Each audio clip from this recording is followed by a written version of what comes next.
Boa noite a você. Hoje é dia de paz e vida na sua casa e hoje nós vamos comentar um pouquinho a respeito da palavra do Senhor. Amém? Que alegria, uma alegria muito grande ter você conosco, compartilhando das coisas do Senhor, recebendo a palavra do Senhor. É muito bom ter a sua companhia. Você é bem-vindo, que Deus te abençoe grandemente, que você tenha a paz do Senhor sobre a sua vida. A gente está cansado de falar que nós estamos vivendo num tempo diferente, num tempo difícil, mas hoje nós vamos meditar na palavra do Senhor para a gente entender que o possível Deus deixa para nós fazermos, mas o impossível Ele faz, né? Então, hoje a palavra é a seguinte: você faz o possível, deixe o impossível para Deus. Ande corretamente e o Senhor vai fazer no tempo determinado as coisas certas para a sua vida, para a sua família, e você vai entender que Deus maravilhoso, que Deus grande que você serve. Amém? Eu queria compartilhar com vocês uma palavra que está em Gênesis, no capítulo 28, versículo 15. A palavra do Senhor diz assim: estarei com você e o protegerei, onde quer que vá. Um dia trarei você de volta a esta terra. Não o deixarei enquanto não tiver terminado de lhe dar tudo o que prometi. A sua versão pode estar um pouquinho diferente, né? Tem algumas versões que diz assim: eis que estou contigo e te guardarei por onde quer que fores e te farei voltar a esta terra, porque não te desampararei até cumprir eu aquilo que te hei referido ou aquilo que eu tenho prometido para você. E essa é a palavra do Senhor para nós hoje, né? Esse texto aqui de Gênesis, ele está falando, ele está se referindo a uma conversa do Senhor com Jacó. E Deus estava falando com Jacó a despeito de tudo o que ele já havia feito. E quem conhece um pouquinho a história de Jacó sabe quantas coisas terríveis que Jacó fez, quantas coisas não aprováveis que Jacó fez, não é verdade? Mas Jacó era o filho da promessa de Deus ao casal Isaac e Rebeca. Deus havia advertido a Rebeca que duas nações estavam dentro dela. E eram as nações representadas por Esaú e por Jacó. E Deus também falou para Rebeca que o maior serviria ao menor, né? Se você for ler a história, você vai ver que Esaú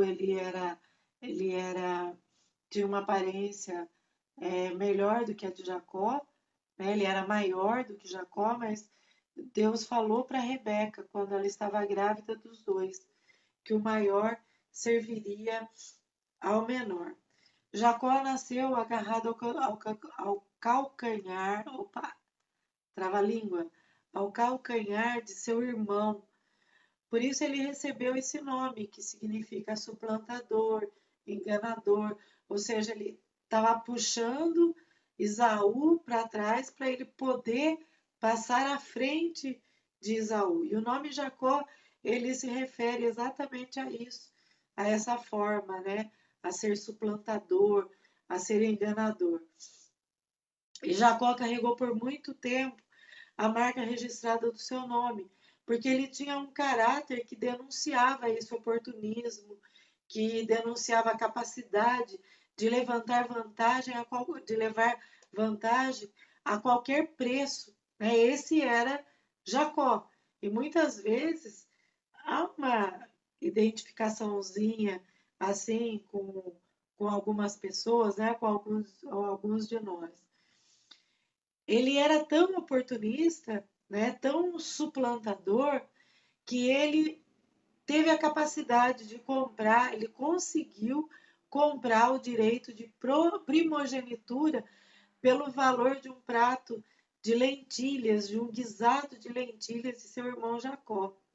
Imagina só, a oportunidade, dizem que a oportunidade ela faz o ladrão, ou a ocasião faz o ladrão, né?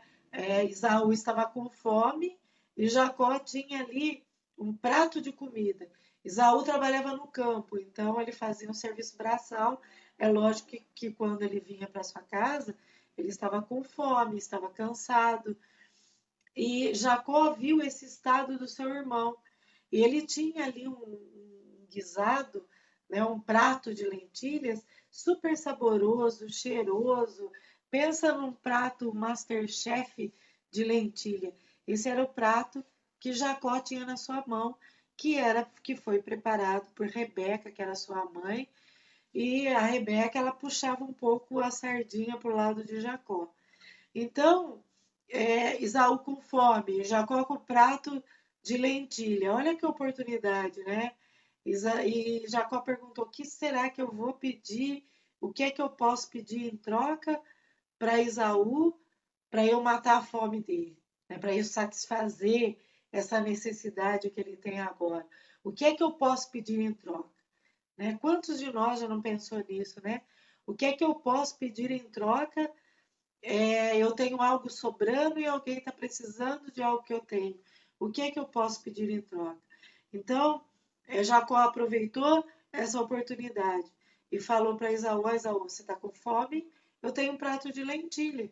Se você me vender a sua primogenitura, se você me der a sua primogenitura, eu te dou o prato de lentilha. Então, Esaú não pensou duas vezes, ele pegou e entregou a primogenitura, e era uma coisa valiosa, a pessoa podia não ter nada naquela época, mas se ele fosse o primogênito, as melhores bênçãos que o pai podia dar ia para o filho primogênito. Então, Esaú, ele tinha esse simbolismo, esse significado de ter sobre ele, de poder ele levar todas as bênçãos da primogenitura, né? E então ele pegou e trocou essas bênçãos por um prato de lentilha. Quer dizer, uma necessidade, uma fome, algo que era passageiro, que estava ali naquela hora.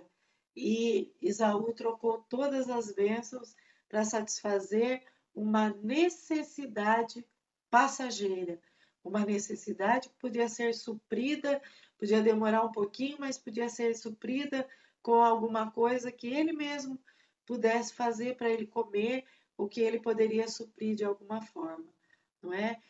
Então, e muitas vezes a gente troca também as nossas bênçãos, aquilo que Deus tem dado para nós, por um prazer passageiro, por alguma coisa que pode ter um significado momentâneo, que pode ter um significado naquela hora, mas que mais tarde a gente vai se arrepender de trocar a promessa, né?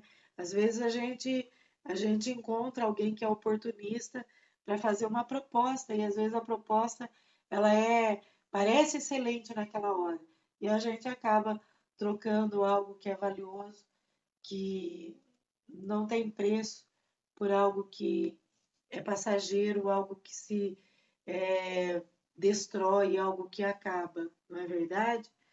Mas a promessa de Deus era que ele, o menor, que Jacó, que era o menor, ele sobrepujaria o maior, ou seja, Esaú serviria a Jacó. Essa era a promessa de Deus quando Rebeca ainda estava grávida, quando Deus falou a respeito das duas nações que estavam ali no ventre dela.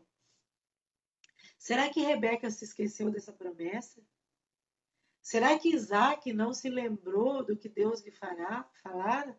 Será que os pais deixaram que seus filhos crescessem sem ter expectativa do cumprimento da promessa de Deus? Provavelmente sim, eu penso que sim, não é? Porque Rebeca ela foi desenhando, ela foi trabalhando de uma forma que o coração dela pendia para o lado de Jacó. E ela foi trabalhando de todas as formas, para que Jacó recebesse a promessa de Isaac, para que Jacó fosse abençoado e para que Jacó recebesse tudo que Isaac poderia dar para ele, não é? Então, mas ela se esqueceu de que havia uma promessa. Ela se esqueceu de que Deus havia prometido ainda no ventre que Jacó ele seria maior, ainda que ele fosse o menor, ele sobrepujaria Esaú, que era o maior, não é? Então, essa esquecimento de Rebeca, ele vem falar muito conosco, porque quantas vezes nós mesmos não recebemos a promessa do Senhor e muitas vezes, algumas vezes a gente esquece, outras vezes a gente quer dar uma mãozinha para que Deus cumpra a sua promessa, não é? Nós temos a promessa, nós somos filhos da promessa. Nós recebemos a herança do Senhor. Nós temos a promessa de Deus sobre a nossa vida. E quantas vezes Deus nos falou, nos lembrou, nos trouxe sonhos, visões, ou a própria palavra falou conosco que nós somos os filhos da promessa. E às vezes, na nossa ansiedade de querer adiantar as coisas, a gente tenta dar uma mãozinha para Deus e na maioria das vezes, a mãozinha que a gente dá, que a gente tenta dar para Deus, significa muito tempo ainda a mais para que a gente receba a promessa do Senhor. Deus conhecia todas as trapaças de Jacó, de como ele havia usurpado o direito da primogenitura, como ele havia comprado, como ele havia enganado Esaú, de como em conluio com a sua mãe, ele havia recebido a bênção de Isaac, né? É uma história curiosa essa, porque Esaú trabalhava no campo e Jacó, não, Jacó estava mais ali perto da sua casa, da sua família, e a palavra de Deus diz que Esaú, ele cheirava a ovelha, ele cheirava ao campo, as coisas do campo.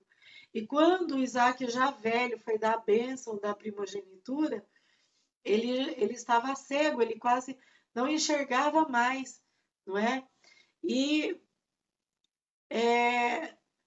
Rebeca, ela fez uma combinação com Jacó, de que Jacó colocasse peles de ovelha sobre seus braços, aonde Isaac iria tocá-lo, para que Isaac achasse que fosse Esaú que estava ali perto dele, né, que estava diante dele, e assim passasse a promessa, passasse a bênção da primogenitura integralmente para Jacó. Então, e é curioso porque Jacó tinha pedido para que ele fizesse, para que Esaú fizesse uma comida para ele com um animal que ele trouxesse lá do seu rebanho. E ele sabia, ele não estava enxergando quase, mas ele sabia mais ou menos o tempo que demoraria para se matar um animal e para se cozinhar esse animal e fazer uma comida. E ele achou que ele tinha vindo muito depressa. Mas, como ele não enxergava, ele foi facilmente enganado por Jacó. E Jacó, ali vestido com aquela pele de ovelhas, estava cheirando a ovelha e trouxe um guisado, uma comida saborosa para que Isaac comesse daquele animal.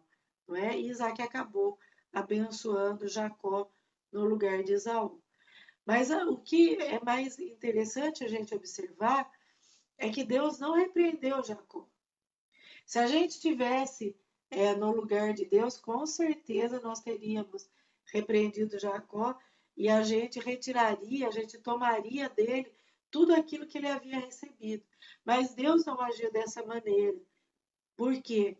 Porque Deus é santo, não é? E ele sabia que com a repreensão Jacó não teria proveito nenhum.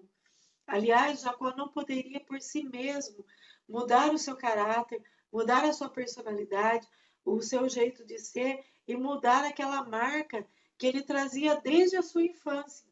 Jacó sozinho não poderia fazer isso. por ele mesmo, por mais que ele quisesse, ele não poderia mudar o seu caráter. E Deus não o obrigou a mudar, porque Deus tem uma forma peculiar, Deus tem uma forma totalmente sua, uma forma singular de trabalhar. Deus sabia que aquilo que era impossível para Jacó fazer sozinho, por ele mesmo, para ele, para Deus, isso era possível.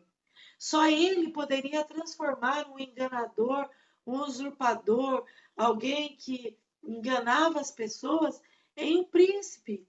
Jacó não poderia fazer isso por ele mesmo. E Deus tem os seus próprios meios, e Deus tem os seus infalíveis meios para realizar o impossível nas suas vidas, nas nossas vidas. E o que Deus falou, isso ele cumpre. O que Deus falou, se cumpre, não é? Hoje você que está ouvindo aí a palavra de Deus, né? Nós temos a promessa que a palavra de Deus jamais voltará para ele vazia. Então hoje você tem a oportunidade, né? Talvez você pense, puxa vida, é impossível, ou você tenha tentado de todas as maneiras consertar o seu caráter, outras pessoas tenham tentado te dar dicas, tenham tentado falar para você como é que você deveria agir, tenha te aconselhado a forma como você deveria agir, não é? E talvez nada disso tenha te adiantado. Mas eu quero dizer uma coisa para você.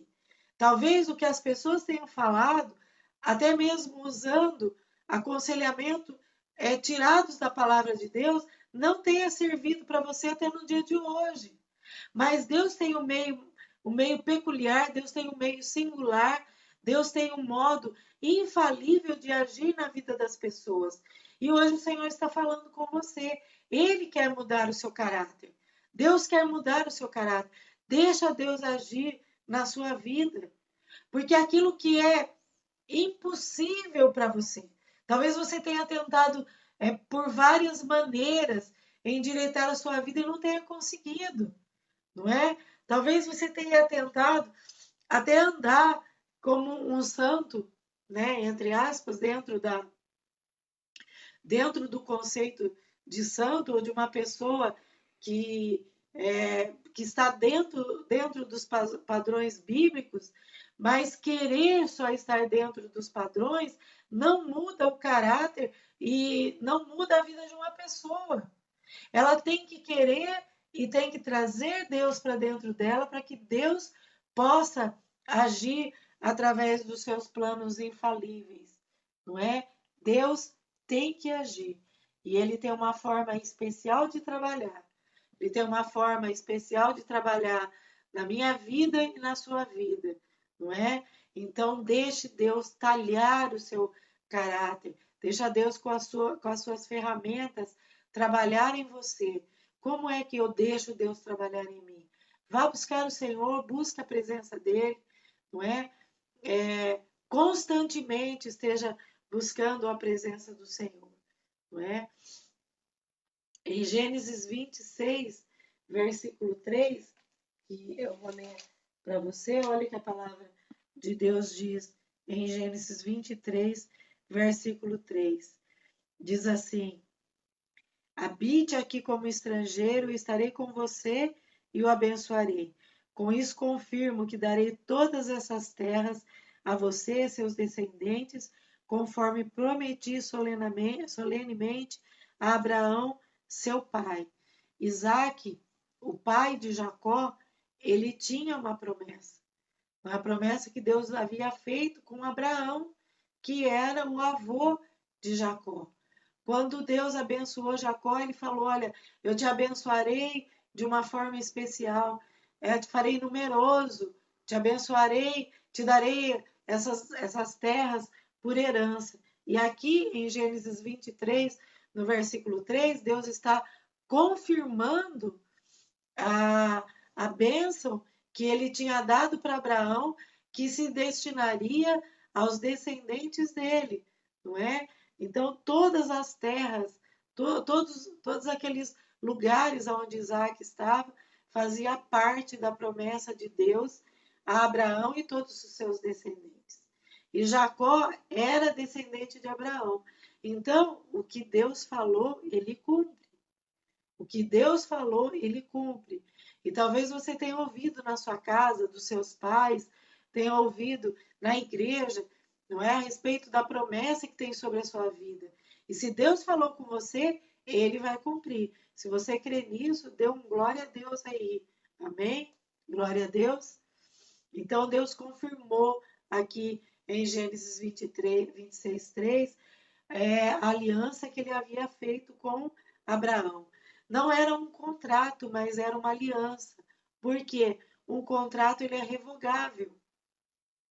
Um contrato ele pode se quebrar, mas uma aliança, conforme está escrito na palavra de Deus, ainda que ela seja humana, ela é irrevogável. Não se pode voltar atrás, não se pode retratar essa aliança, não se pode desistir dela.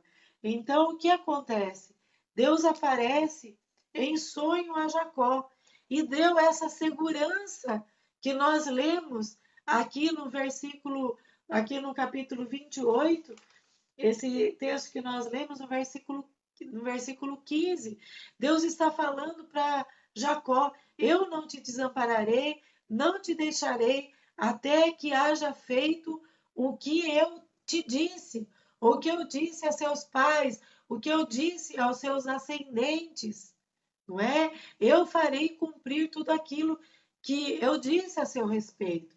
E Jacó, sabe o que Jacó estava fazendo quando Deus reafirmou esse sonho? Ele estava fugindo, porque Esaú, ele tinha dentro dele, ele foi tão enganado que ele tinha um desejo, uma sede de vingança dentro dele. E ele disse: olha, assim que meu pai morrer, eu vou atrás de Jacó e eu vou matar o meu irmão. Não é? Eu vou matar Jacó por causa de tantas vezes que ele me enganou. Então Rebeca entra outra vez em ação e sugere para Jacó que ele fuja para lá para a terra de Labão, que era o tio dela, os parentes dela. E ao mesmo tempo que ela fala com Jacó, Rebeca vai e fala com Esaú também. Ela fala assim: oh, eu estou cheia de ver essas mulheres estrangeiras aqui, cananitas, em volta de Jacó, e não queria que ele se casasse com essas mulheres. Né? E ela foi, de uma forma sutil, ela convenceu Isaac também. Isaac chamou Jacó e falou para ele: olha, Jacó, é melhor você ir lá para a terra de Padã Arã, onde estão as famílias da sua mãe, e você se casar com uma daquelas mulheres lá, ao invés de casar com, ou ao invés de fazer aliança ou assumir um compromisso com uma dessas mulheres cananitas que estão aqui, não é? E Jacó fez isso, ele fugiu. E nessa fuga, ele, num certo lugar, ele cansado, já era noite, ele achou um lugar bom para ele descansar. Ele pegou uma pedra que serviu de travesseiro para ele, né? Com certeza era uma pedra grande, e ali ele deitou e dormiu. E quando ele estava dormindo, a palavra de Deus diz que ele viu, ele teve um sonho de uma escada. E essa escada, no topo dessa escada, estava o Senhor. E o Senhor falou com ele: eu sou o Senhor, Deus de seu avô Abraão e o Deus de seu pai Isaque. A terra no qual você está deitado lhe pertence. Eu darei a você e a seus descendentes. E ele voltou a confirmar que a descendência de Jacó seria tão numerosa como as estrelas do céu ou como as areias do mar, não é? Então, quando Jacó acordou, ele reconheceu que quem apareceu ali para ele era realmente o Senhor. Então, ele reconhece a presença do Senhor ali naquele lugar. E ele pegou e marcou aquele lugar com um altar, feito com a pedra que lhe serviu de travesseiro. E ele chamou aquele lugar de Betel, que significa casa de Deus, Algumas versões diz que significa luz, mas eu gosto mais dessa tradução de casa de Deus. Então ele pegou aquele travesseiro que serviu de descanso para ele e ali naquele lugar ele edificou um altar ao Senhor. Ele reconheceu a presença do Senhor. Então, meus irmãos, hoje, nesta noite, o Senhor está nos lembrando das promessas que ele nos fez. E a aliança que o Senhor faz conosco, ela é irrevogável, ela é inquebrável, não é? Então o Senhor, ele nos relembra nesta noite da aliança que ele tem conosco. E o que é que nós temos que fazer? Edificar um altar ao Senhor, significando que nós estamos reconhecendo que realmente o Senhor está conosco. Então, quando eu reconheço a presença do Senhor, quando eu reconheço a presença de Deus no lugar que eu estou, eu edifico um altar, hoje não com pedras, mas eu faço um altar de adoração, de louvor ao Senhor, nos lugares onde eu estou. E mais, a minha vida, ela tem que ser um altar de louvor e adoração a esse Deus maravilhoso que nós servimos, a esse Deus que vem constantemente lembrando que não importa o quanto a gente tem errado, não importa o quanto nós andamos por caminhos tortuosos, Ele é o Deus da promessa, Ele é o Deus que endireita os nossos caminhos tortuosos. Basta nós reconhecermos que Ele é o nosso Deus e darmos a nossa vida, não é? Para Ele, edificarmos a nossa vida como um altar de louvor e adoração a esse Deus maravilhoso. Deus falou para Jacó, aí no versículo 15, não é? Estarei com você e o protegerei aonde quer que você vá, Deus disse para Jacó, não é? Um dia trarei você de volta, porque ele havia dito que aquele local onde ele dormiu, ali pertencia a Jacó. Eu te trarei de volta, diz o Senhor. Não o deixarei enquanto não tiver terminado de lhe dar tudo que eu te prometi. Eu não te abandonarei. E realmente Deus cumpriu a sua promessa e não abandonou. Nem quando ele trabalhava para Labão. E se você ler essa história de Jacó ali com Labão, você vai ver o tanto que ele trabalhou. Mas não era Labão que estava fazendo alguma coisa em prol da vida de Jacó. Era Deus trabalhando na vida de Jacó enquanto ele passava aquele tempo ali, não é? Deus não abandonou também quando ele atravessou o vale de Jaboque. E nesse vale de Jaboque foi o lugar aonde o nome de Jacó foi mudado para Israel. Então, Jacó, suplantador, enganador.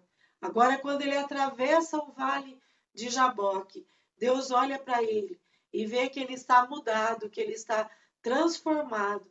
E Deus muda de suplantador, de enganador para Israel, príncipe de Deus, príncipe do Senhor.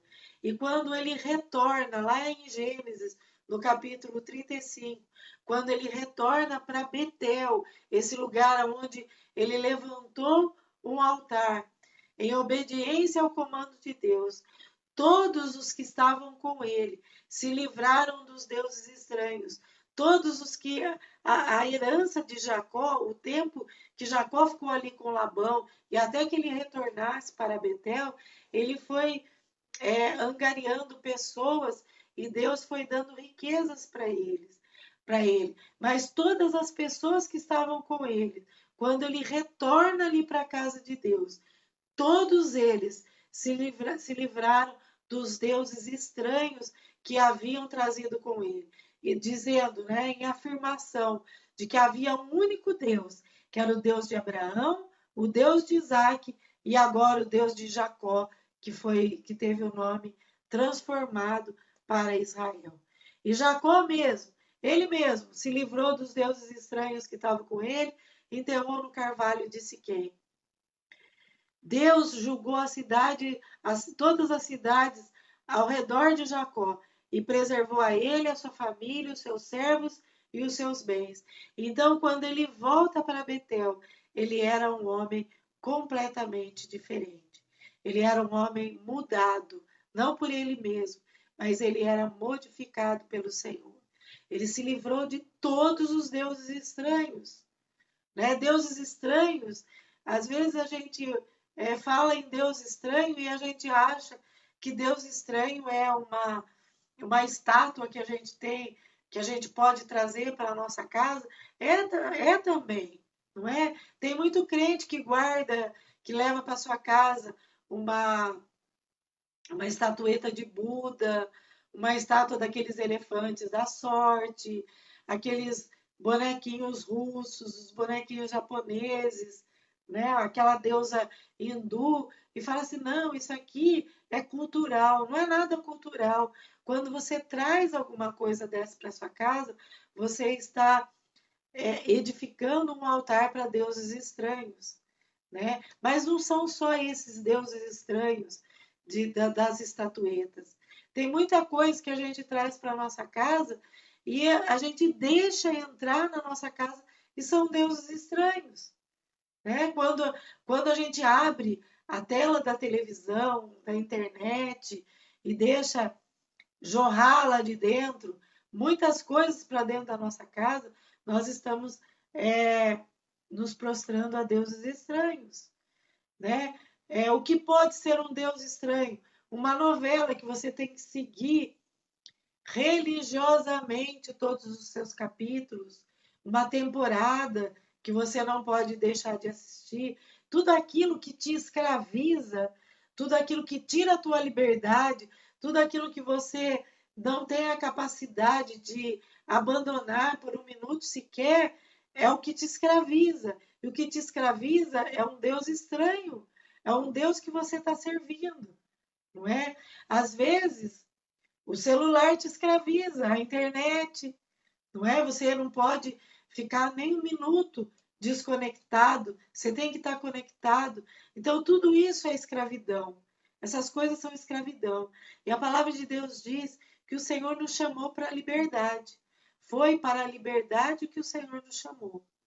Então, se você não consegue se movimentar entre as coisas, mas você fica preso, né?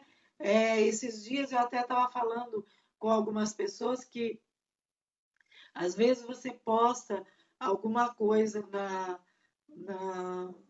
na página da missão, ou mesmo no perfil do Facebook ou no Instagram, não dá tempo da pessoa ler o que está escrito lá, porque você coloca um texto razoavelmente grande, não grandão, mas razoável, e passa um segundo, já aparece alguém que curtiu lá aquilo que você escreveu e você sabe que não dá tempo, não deu tempo da pessoa ler, né?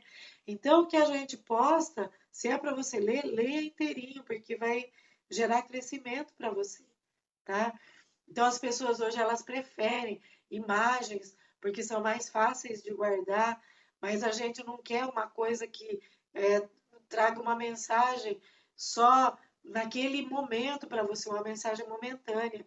A gente quer que você tenha mensagens que te edifiquem, né? Então pare, ouça, né? Aquilo, leia aquilo que o Senhor está falando com você, né? Eu repostei um texto de um apóstolo que eu achei muito interessante. Tem uma figura de um leão e um domador com uma cadeira, né, com aquele banquinho de domador e um chicote, né? Então, nesse texto, a pessoa que escreveu, ela diz, olha, será que você que já foi ao circo, você já se perguntou alguma vez por que o leão, por que o domador tem que vir com a cadeira e com o chicote e o leão fica lá, né, em cima daquele lugarzinho aonde eles separaram para ele, né? Fica ali e, sabe, não faz nada. Porque se o leão quisesse, ele avançaria contra o domador e ele subjugaria o domador, porque o leão é muito maior do que o homem que o está domando, né? Então, e ele coloca assim que o diabo ele faz a mesma coisa com as pessoas que servem ao Senhor. Porque nós que temos o Espírito Santo de Deus, a gente que recebeu o Senhor como Senhor e Salvador da nossa vida, nós temos poder. O Senhor, ele outorgou, quer dizer, ele deu, ele passou o seu poder e a sua autoridade. Se você ler lá nos evangelhos de Mateus, Marcos e Lucas, você vai ver Jesus falando: olha, eu vos dou autoridade. Né? O Senhor passando a autoridade que ele tinha para nós que somos cristãos, seguidores de Cristo. E aí, às vezes, a gente se esquece disso. E nós subimos lá no nosso banquinho, ficamos em posição fetal ou abaixados, né, com medo do chicote, com medo do banquinho de Satanás. Todo o poder está em nós. O poder do Senhor está na nossa vida, não é? O diabo sabe que ele pode te intimidar com um banquinho e com um chicote, não é? Que não simbolizam nada. Mas se você tomar uma posição e se levantar no nome do Senhor, usar a autoridade que o Senhor te deu, você vai subjugar o diabo e tudo que ele está querendo fazer com a sua vida. Ele não pode contra você. Agora, se você ceder, você vai ficar acuado, né? Se você esquecer da promessa do Senhor, você vai ficar acuado lá naquele cantinho. Mas se você ouvir a voz do Senhor, abrir os seus ouvidos para Ele, entender que as promessas do Senhor, elas são feitas em forma de aliança, não através de um contrato, mas uma aliança que é irrevogável, você vai se levantar em fé e o diabo não vai poder fazer nada contra a sua vida. Não é? Ele vai ficar só rugindo, você vai ver que o rugido dele não vai ser mais um rugido de leão, vai ser um rugido de um gatinho. Porque você tem o poder, você tem a promessa sobre a sua vida. Se a gente olhar para esse texto que nós lemos, para esse texto que nós usamos, para essa história de Jacó que nós usamos aqui como base dessa ministração de hoje, nós vamos ter pelo menos 4 lições. A primeira delas é que nós somos filhos da promessa. Nós não somos qualquer um, né? Na terça-feira, quando eu estava ministrando na igreja, ali no culto de oração, nós falamos a respeito disso. Toda a humanidade, ela tem uma descendência, que é a descendência de Adão e Eva. Toda a humanidade tem, não é? E qualquer homem, qualquer mulher, qualquer criança, quem nasceu lá atrás, quem nasceu na nossa época ou na sua época, qualquer pessoa que nasceu de mulher, ela recebeu a herança da condenação através de Adão e de Eva. Então, a condenação é para toda a humanidade. Mas chega um tempo da nossa vida que a gente recebe a palavra do Senhor. E aí, então, o que acontece? Nós passamos a ter uma nova descendência, um novo DNA, que é a descendência do segundo Adão, que é Jesus. Então, a primeira descendência, que é a de Adão e Eva, toda a humanidade recebeu. Isso não tem jeito. Não tem jeito de não querer, não é? Todos recebemos, porque fomos nascidos de Adão e Eva. Mas quando nós recebemos ao Senhor, e agora é uma escolha, é uma decisão, nós nos tornamos, a partir da escolha positiva que nós fizemos, ou seja, de ser um cristão, de seguir a Jesus, agora nós tomamos uma decisão. E por causa dessa decisão, nós nos tornamos filhos de Deus, ou filhos da promessa que estão em Jesus Cristo, da promessa que está na vida de Jesus, da promessa que está no nosso Senhor, não é? Então nós somos filhos da promessa. E nós precisamos nos lembrar disso constantemente. Ei, eu sou filho da promessa. Eu sou um filho da promessa, sou filho de Deus. O meu DNA foi modificado. Agora eu tenho o DNA de Jesus Cristo, não é? Essa é a primeira lição que nós recebemos. A segunda é que nós devemos enterrar todos os deuses estranhos que têm ocupado a nossa mente, o nosso entendimento e têm desviado a nossa atenção da promessa do Senhor. Lembra do domador com o banquinho e com o chicote? Pois é, o diabo ele trabalha na nossa mente, vai colocando deuses estranhos para ocupar a nossa mente, sabe? Para que a gente não se lembre da promessa do Senhor. Mas lá em Efésios 4, no versículo 8, Efésios 4, não, Efésios 6, versículo 8. Deixa eu ver se a minha cabeça tá boa ainda. Não, não é. Efésios. Para a gente não ficar parado aqui, eu vou falar para vocês. Lá em Efésios diz assim, olha, tudo que é justo, tudo que é bom, tudo que é louvável, tudo que essas coisas boas são essas coisas que devem ocupar o nosso pensamento. Quando a gente vai se enchendo de coisas que são reprováveis, que não tem nenhum louvor, a Bíblia diz lá nesse texto de Efésios que se há algum louvor, é isso que deve ocupar o nosso pensamento, a nossa mente, o nosso entendimento, porque aí nós vamos florescer para o Senhor, nós vamos dar fruto, não é? E o diabo vem lá com o seu banquinho e com o seu chicote e ele vai colocando coisas, jogando coisas na nossa mente que vão se tornando deuses e nós vamos nos prostrando a esses deuses estranhos, não é? E Satanás fica feliz, né? Mas nós não podemos deixar que essas coisas banais, elas desviem a nossa atenção da promessa do Senhor.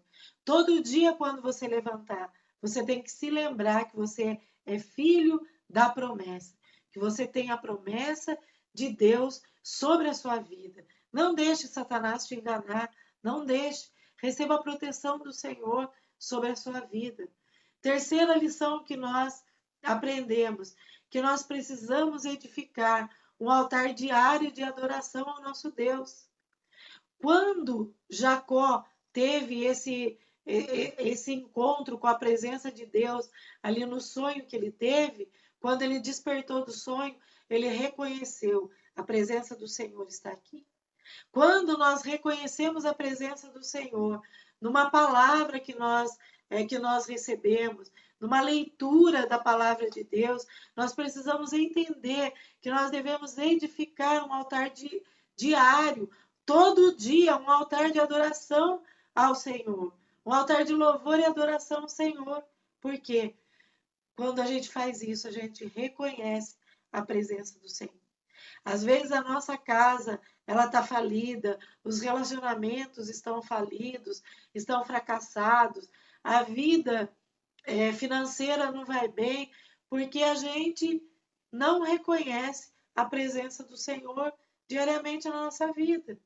E muitas vezes a gente se vê como derrotado, como fracassado, a gente fica reclamando, olha esse tempo, olha o confinamento, olha a máscara, olha a doença, olha isso, olha aquilo outro, não é? Então essas coisas vão desviando a nossa atenção da promessa do Senhor e a gente esquece que a nossa vida tem que ser um altar de adoração ao Senhor.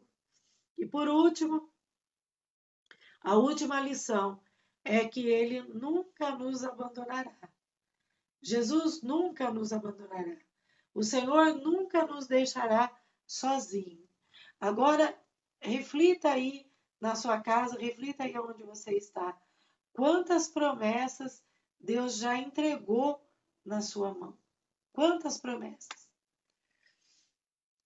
Talvez você tenha ajudado Deus a cumprir essas promessas.